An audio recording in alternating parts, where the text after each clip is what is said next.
Hello दोस्तों, स्वागत है आप सभी का आज की एक और नई वीडियो में, जहां आज हम पढ़ने जा रहे हैं कक्षा 9 की क्षितिज का पार्ट 1, जो कि है दो बैलों की कथा। ये क्लास 9th का हिंदी का फर्स्ट चैप्टर है, साथ ही साथ बहुत ही ज़्यादा इंटरेस्टिंग चैप्टर है। तो फटाफट से वीडियो को स्टार्ट करते हैं। तो ये जो कहानी है दो बैलों की कथा, इसके जो राइटर हैं वो है प्रेमचंद जी। इनका जन्म 1880 में हुआ था। स्थान बनारस के लंबी गांव। इनका मूल नाम धनपत राय है। शिक्षा BA तक है। देहांत इनका 1936 में हुआ था। ये सारी बातें प्रेमचंद जी के बारे में जाननी बहुत ही ज़्यादा इम्पोर्टेंट है। जानवरों में गधे को सबसे ज़्यादा बुद्धिहीन माना जाता है। किसी को बेवकूफ़ कहना हो तो गधा कह दो, काम चल जाएगा। क्या सच में गधा बेवकूफ़ होता है या उसके सीधेपन ने उसे यह पदवी दिलाई है? गाय भी सींग मारती है, कुत्ता भी कभी कभी क्रोध में आ जाता है, मगर गधे को कभी क्रोध करते हुए नहीं सुना। गधे का एक छोटा भाई भी है और वो गधे से कम गधा है, और वह है बैल, जिसे बच्चे का ताऊ भी कहा जाता है। झूरी काछी के दोनों बैलों के नाम थे हीरा और मोती। बहुत ही ज़्यादा सुंदर, काम में चौकस, डील में ऊंचे। बहुत दिनों से साथ में रहने के कारण दोनों में बहुत भाईचारा था। जब ये दोनों बैल हल या गाड़ी में जोते दिए जाते तो गर्दन हिला हिलाकर चलते। दोनों यही कोशिश करते थे कि ज़्यादा से ज़्यादा बोझ मेरी गर्दन पे हो। दोनों एक साथ नाद में मुंह डालते, और अगर एक मुंह हटा लेता तो दूसरा भी मुंह हटा लेता। झूरी ने एक बार इन दोनों को ससुराल भेजा। बैलों को क्या मालूम वे क्यों भेजे जा रहे हैं। समझे मालिक ने उन्हें बेच दिया। अपना यूं बेचा जाना अच्छा लगा या बुरा, कौन जाने, मगर हाँ, झूरी के साले गया को घर तक बैल को ले जाने में दांतों पसीना आ गया। अगर ईश्वर ने उन्हें वाणी दी होती तो झूरी से पूछते, तुम हम गरीबों को क्यों निकाल रहे हो? हमने तो तुम्हारी सेवा करने में कोई कसर नहीं उठा रखी। अगर इतनी मेहनत से काम ना चलता था तो और काम करा लेते। हमें तो तुम्हारी चाकरी में मर जाना कबूल था। हमने कभी दाने चारे की शिकायत नहीं की। तुमने जो कुछ खिलाया वह सिर झुकाकर खा लिया। फिर तुमने हमें इस जालिम के हाथों क्यों बेच दिया? शाम को वो एक नई जगह पर पहुंच गए थे। रात को जब सब सो गए तो दोनों ने रस्सी तोड़ दी और वहां से भाग निकले। सुबह जब झूरी सोकर उठा तो दोनों बैलों को चरनी पर खड़ा देखा। उनकी गर्दनों में आधी आधी रस्सी लटक रही थी। घुटने तक पांव कीचड़ से भरे हुए थे, और दोनों की आंखों में विद्रोह में स्नेह झलक रहा था। दोनों बैलों को देखकर झूरी स्नेह से गदगद हो गया।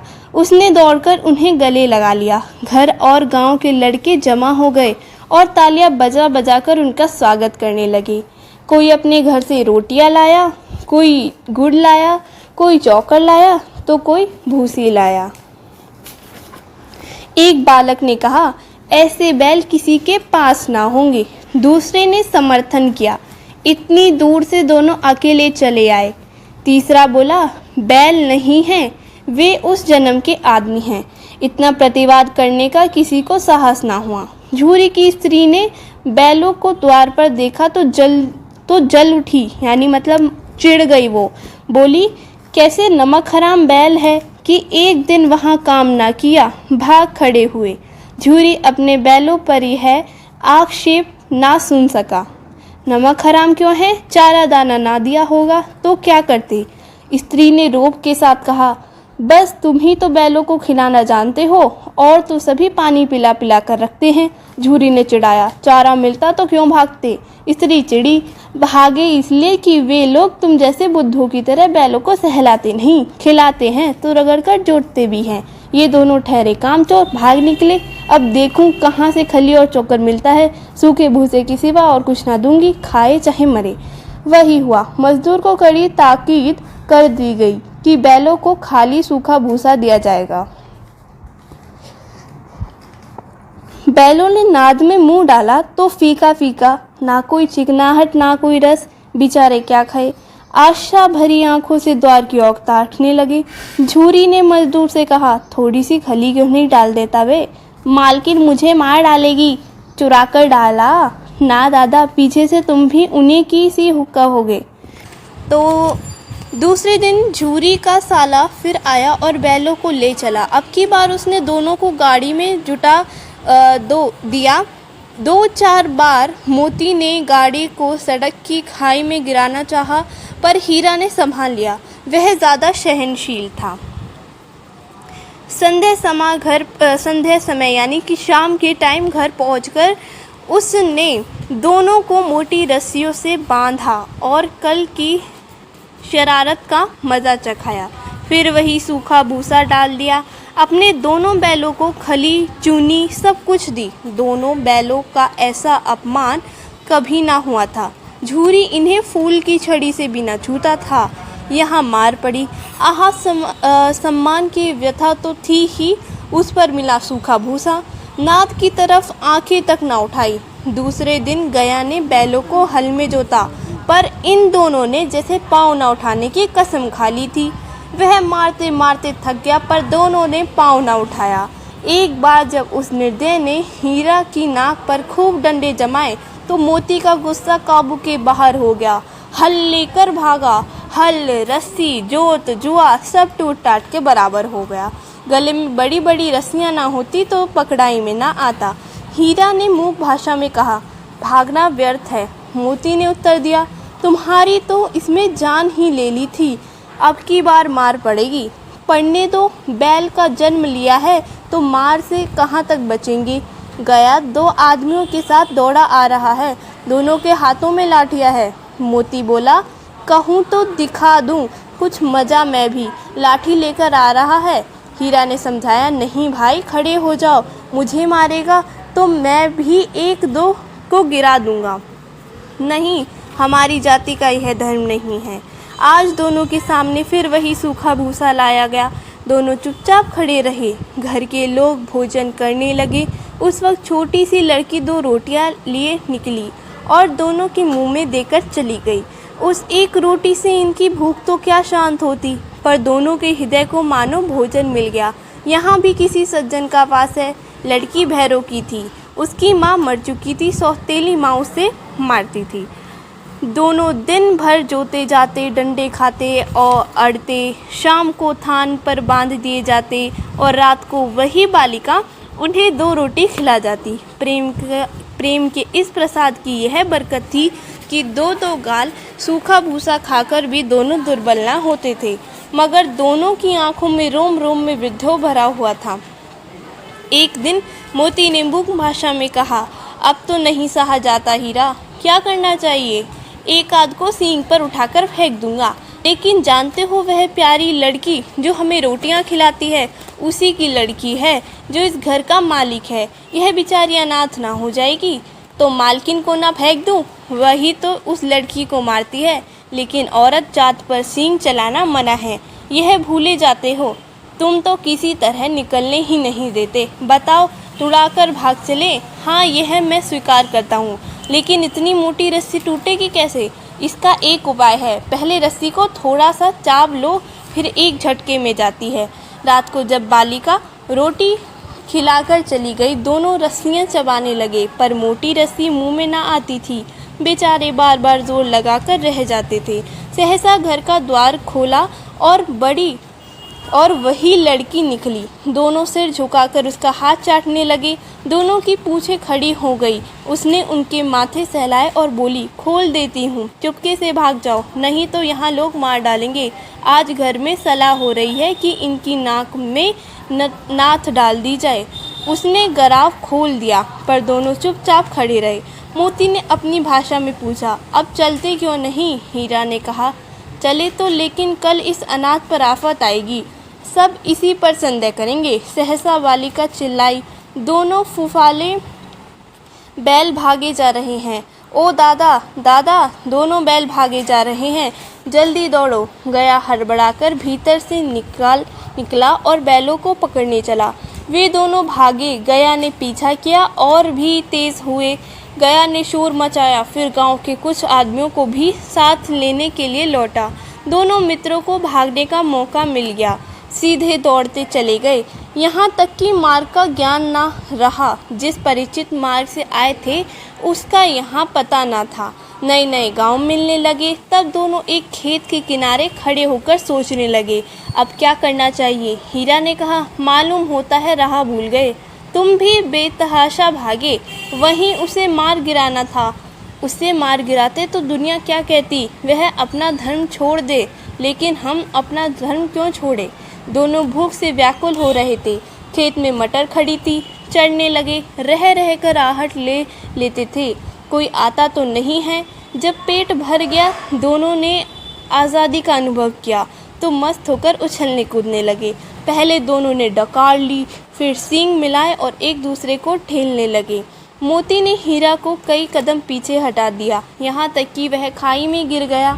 तब उसे भी क्रोध आया, संभल कर उठा और फिर मोती से मिल गया। मोती ने देखा खेल में झगड़ा हुआ चाहता है तो किनारे हट गया। अरे यह क्या, कोई सांड भौंकता चला आ रहा है। हाँ सांड ही है, वह सामने आ पहुंचा। दोनों मित्र बगले झाँक रहे हैं। सांड पूरा हाथी है, उससे भिड़ना जान से हाथ धोना है, लेकिन ना भिड़ने पर भी तो जान नहीं बचती नजर आती। इन्हीं की तरफ आ भी रहा है, कितनी भयंकर सूरत है। मोती ने मूक भाषा में कहा, बुरे फंसे, जान बचेगी, कोई उपाय सोचो। हीरा ने चिंतित स्वर में कहा, अपने घमंड में भूला हुआ है, आरजू विनती ना सुनेगा, भाग क्यों ना चले। भागना कायरता है तो फिर यहीं मरो, बंदा तो 9-2-11 होता है, और जो दौड़ाए। तो फिर कोई उपाय सोचो जल्द। उपाय यही है कि उस पर दोनों जने एक साथ चोट करें। मैं आगे से रगड़ता हूँ, तुम पीछे से रख दो, दोहरी मार पड़ेगी तो भाग खड़ा होगा। मेरी और झपटे, तुम बगल से उसके पेट में सींग घुसेड़ देना। जान जोखिम है पर दूसरा उपाय नहीं है। दोनों मित्र जान हथेलियों पर लेकर लपके। सांड को भी संगठित शत्रुओं से लड़ने का तजुर्बा ना था, वह तो एक शत्रु से मल्लयुद्ध करने का आदी था। जो ही हीरा पर झपटा, मोती ने पीछे से दौड़ाया। सांड उसकी तरफ मुड़ा तो हीरा ने रगेदा। सांड चाहता था कि एक एक करके दोनों को गिरा ले, पर ये दोनों भी उस्ताद थे, उसे एक अवसर ना देते थे। एक बार सांड झल्ला कर हीरा का अंत कर देने के लिए चला कि मोती ने बगल से आकर पेट में सींग भोंक दिया। सांड क्रोध में आकर पीछे फिरा तो हीरा ने दूसरे पहलू में सींग चुबा दिया। आखिर बेचारा जख्मी होकर भागा और दोनों मित्रों ने दूर तक उसका पीछा किया, यहाँ तक कि सांड बेदम होकर गिर पड़ा जब दोनों ने उसे छोड़ दिया। दोनों मित्र विजय के नशे में झूमते जा रहे थे। मोती ने अपनी सांकेतिक भाषा में कहा, मेरा जी तो चाहता था कि बच्चा को मार ही डालूं। हीरा ने तिरस्कार किया, गिरे हुए बैरी पर सींग न चलाना चाहिए, यह सब ढोंग है। बैरी को ऐसा मारना चाहिए कि वह फिर ना उठे। अब घर कैसे पहुंचेंगे, वह सोचो, पहले कुछ खा लें तो सोचें। सामने मटर का खेत था ही मोती उसमें घुस गया। हीरा मना करता रहा पर उसने एक ना सुनी। अभी 2 ही 4 ग्राम खाए थे कि 2 आदमी लाठियां लेकर दौड़ पड़े और दोनों मित्रों को घेर लिया। हीरा तो मेड़ पर था, निकल गया। मोती सींचे हुए खेत में था, उसके खुर कीचड़ में धंस गए थे, इस कारण वह भाग ना सका। पकड़ लिया। हीरा ने देखा संगी संकट में है तो लौट पड़ा, फंसेंगे तो दोनों फंसेंगे। रखवालों ने उसे भी पकड़ लिया। प्रातःकाल दोनों मित्र काजी हाउस में बंद कर दिए गए। दोनों मित्रों के जीवन में पहली बार एक ऐसा दिन था जिस दिन सारा दिन बीत गया और खाने को एक तिनका भी ना मिला। समझ ही में नहीं आता था ये कैसा स्वामी है। इससे तो गया फिर भी अच्छा था। यहाँ कई भैंसें थी, कई बकरियाँ, कई घोड़े, कई गधे, पर किसी के सामने चारा ना था। सब जमीन पर मुर्दों की तरह पड़े थे। कई तो इतने कमज़ोर हो गए थे कि खड़े भी ना हो सकते थे। सारा दिन दोनों मित्र फाटक की ओर टकटकी लगाए ताकते थे, पर कोई चारा लेकर आता ना दिखाई देता। तब दोनों ने दीवार की नमकीन मिट्टी चाटनी शुरू की, पर इससे भी क्या तृप्ति होती। रात को भी जब कुछ भोजन ना मिला तो हीरा के दिल में विद्रोह की ज्वाला दहक उठी। मोती से बोला, अब तो नहीं रह जाता मोती। मोती ने सिर लटकाए हुए जवाब दिया, मुझे तो मालूम होता है प्राण निकल रहे हैं। इतनी जल्दी हिम्मत न हारो भाई, यहाँ से भागने का कोई उपाय निकालना चाहिए। आओ दीवार तोड़ डालें। मुझसे तो अब कुछ नहीं होगा। बस इसी बूते पर अड़कड़ते थे, सारी अकड़ निकल गई। बाड़ी की दीवार कच्ची थी, हीरा मजबूत तो था ही। अपनी नोकीली सींग दीवार में गढ़ा दिए और जोर मारा तो मिट्टी का एक चीपड़ निकल आया। फिर तो उसका साहस बढ़ा। इसने दौड़ दौड़ कर दीवारों पर चोटें की और हर चोट में थोड़ी थोड़ी मिट्टी गिरने लगी। उस समय काजी होश का चौकीदार लालटेन लेकर जानवरों की हाजिरी लेने आ निकला। हीरा का उड़ोपन देखकर उसने उसे कई डंडे रसीद किए और एक मोटी रस्सी से बांध दिया। मोती ने पड़े पड़े कहा, आखिर मार खाई, क्या मिला? अपने बूते भर जोर तो मार दिए। ऐसा जोर मारना किस काम का कि और बंधन में पड़ गए। जोर तो मारता ही जाऊंगा, चाहे कितने भी बंधन पड़ते जाए। जान से हाथ धोना पड़ेगा, कुछ परवाह नहीं, यूं भी तो मरना ही है। सोचो, दीवार खुद जाती तो कितनी जान बच जाती। इतने भाई यहाँ बंद हैं, किसी की देह में जान नहीं है। 2-4 दिन और यही हाल रहा तो सब मर जाएंगे। हाँ, यह बात तो है। अच्छा तो ला, फिर मैं भी जोर लगाता हूँ। मोती ने भी दीवार में उसी जगह सींग मारा। थोड़ी सी मिट्टी गिरी और फिर हिम्मत बढ़ी। फिर तो वह दीवार में सींग लगाकर इस तरह जोर करने लगा मानो किसी प्रतिद्वंदी से लड़ रहा हो। आखिर 2 घंटे की जोर आजमाई के बाद दीवार ऊपर से लगभग 1 हाथ गिर गई। उसने दूनी शक्ति से दूसरा धक्का मारा तो आधी दीवार गिर पड़ी। दीवार का गिरना था कि अधभरे से पड़े हुए सभी जानवर चेत उठे। 3 घोड़ियां सरपट भाग निकली, फिर बकरियां निकली, इसके बाद भैंसें भी खिसक गई, पर गधे अभी तक ज्यों त्यों खड़े थे। हीरा ने पूछा, तुम दोनों क्यों नहीं भाग जाते? एक गधे ने कहा, जो कहीं फिर पकड़ लिया जाए तो क्या हर्ज है, अभी तो भागने का अवसर है। हमें तो डर लगता है, हम यहीं पड़े रहेंगे। आधी रात से ऊपर जा चुकी थी। दोनों गधे अभी तक खड़े सोच रहे थे कि भागे या ना भागे, और मोती अपने मित्र की रस्सी तोड़ने में लगा हुआ था। जब वह हार गया तो हीरा ने कहा, तुम जाओ, मुझे यहीं पड़ा रहने दो, शायद कहीं भेंट हो जाए। मोती ने आंखों में आंसू लाकर कहा, तुम मुझे इतना स्वार्थी समझते हो हीरा? हम और तुम इतने दिनों एक साथ रहे हैं, आज तुम विपत्ति में पड़ गए तो मैं तुम्हें छोड़कर अलग हो जाऊं? हीरा ने कहा, बहुत मार पड़ेगी, लोग समझ जाएंगे यह तुम्हारी शरारत है। मोती गर्व से बोला, जिस अपराध के लिए तुम्हारे गले में बंधन पड़ा, उसके लिए अगर मुझे मार पड़े तो क्या चिंता। इतना तो हो ही गया कि 9-10 प्राणियों की जान बच गई, वे सब तो आशीर्वाद देंगे। यह कहते हुए मोती ने दोनों गधों को सींगों से मार मार कर बाहर निकाला और तब अपने बंधु के पास आकर सो गया। भोर होते ही यानी सुबह होते ही मुंशी और चौकीदार तथा अन्य कर्मचारियों में कैसी खलबली मची, इससे लिखने की ज़रूरत नहीं। बस इतना काफ़ी है कि मोती की खूब मरम्मत हुई और उसे भी मोटी रस्सी से बांध दिया गया। 1 सप्ताह तक दोनों मित्र वहाँ बंधे पड़े रहे। किसी ने चारे का एक कण भी न डाला। हाँ, एक बार पानी दिखा दिया जाता था, यही उनका आधार था। दोनों इतने दुर्बल हो गए थे कि उठा तक न जाता था। ठठरियाँ निकल आई थीं। एक दिन बाड़े के सामने डुग्गी बजने लगी और दोपहर होते होते वहाँ 50-60 आदमी जमा हो गए। तब दोनों मित्र निकाले गए और उनकी देखभाल होने लगी। लोग आ आकर उनकी सूरत देखते और मन फीका करके चले जाते। ऐसे मृतक बैलों को कौन खरीदेगा? सहसा एक दरियल आदमी, जिसकी आंखें लाल थी और मुद्रा अत्यंत कठोर, उसका चेहरा देखकर अंतर्ज्ञान से दोनों मित्रों के दिल कांप उठे।